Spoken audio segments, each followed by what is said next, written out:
তোর বাপ নাই, 100 টাকা তুই খাই, আমি নিলাম, তোরে আবার দিয়ে দিলাম। দেখো আরে কি দিয়ে সান্ত্বনা দিবা বলো? ও 100 টাকা লয়েছি, 100 টাকা আমার কাছে 1000 কোটি টাকা। তুই বাবা খাইস, তোর এটা দিলাম। পৃথিবীর কোন দান কবুল না হলে ওর দান আজকে কবুল।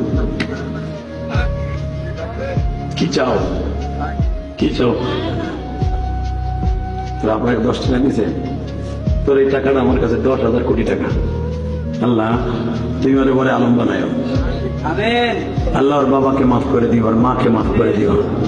আল্লাহ ওর মনের কষ্ট তুমি বুঝছো, তা না হলে এই হাজার মানুষের সামনে দাঁড়িম করে স্টেজে পড়ে গেছে, দাঁড়িম করে পড়ে গেছে। তোমার আমার ছেলেগুলা,